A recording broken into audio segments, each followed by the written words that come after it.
Welcome to my channel. Hello বন্ধুরা, কেমন আছে সবাই? সবাইকে গুড মর্নিং। কুয়াশা পড়ার সকাল তো খুব সুন্দর লাগে আমার। তাই সকালে ঘুম থেকে উঠে একটু ছাদে গেলাম। এটা আমাদের মায়েদের বাড়ি।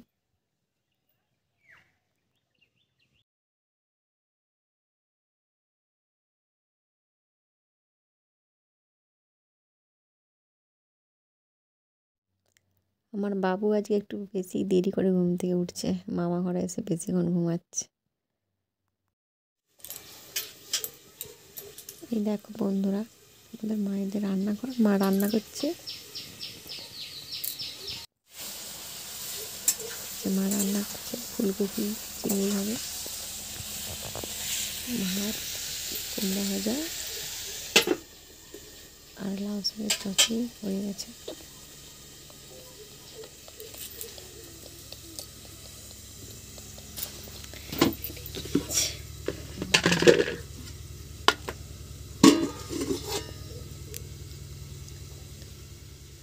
তো যে যত বড় রেস্টুরেন্টে খাওয়া, মায়ের হাতে রান্নার কিন্তু আলাদাই স্বাদ।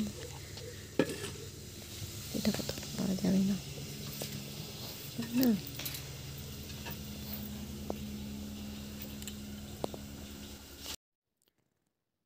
চলো বন্ধুরা, একটু পুরনো বাড়ির দিকে ঘুরে আসি। মায়েদের রান্নাঘরের পেছনেই রয়েছে পুরনো বাড়ি।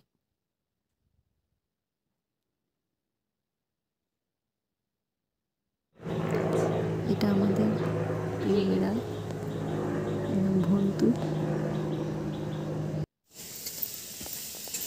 এই দেখো বন্ধুরা, ঠিক পেছনেই রয়েছে। ভীষণ সাপকোপের মন। আমি একা ছিলাম বলে তাই উপরে উঠতে পারিনি ভয়ে।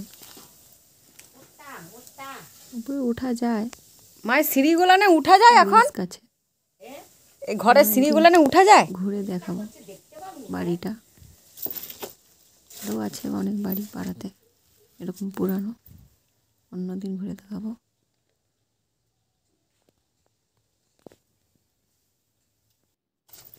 সিঁড়ি পর্যন্ত গিয়েই ভয়ে পালিয়ে এসেছি আমি। দেখো একটু সামনের ঘরটাতে ঢুকলাম, মায়েদের এই যে জ্বালানি রয়েছে ওখানে।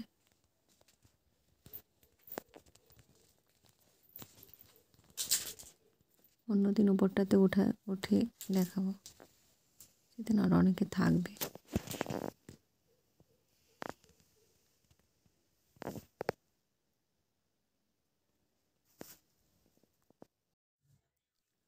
আমি আর বাবা রোদে খেতে বসছি, আর আমার বাবু দুষ্টুমি করে যাচ্ছে ওই পাশে।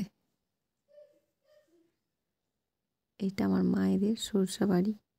বিকেলবেলা মাঠের দিকে গেলাম, তার পাশে আলু চাষ হয়েছে, আলু জমি। বাবা দাঁড়িয়ে আছে ওখানে। এগুলো আলু, তার পাশে বাঁধাকপি রয়েছে। মাঠের দিকে গিয়ে সরষে বাড়ি দেখলেই যেন মনটা ভরে যায়। নিজেও একটু পিক তুলে নিলাম কটা। তার পাশে এগুলো মুসুর কলাই।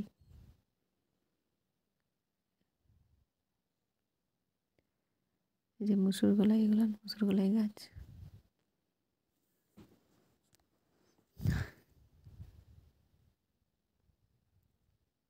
সারাটা দিন খুব ভালোই কাটলো রবিবার মায়েদের বাড়ি গিয়ে।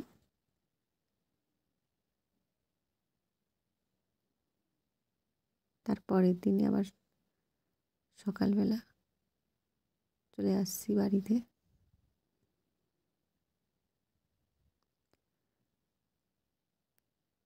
এই দেখো বন্ধুরা, এগুলো পেঁয়াজ গাছ।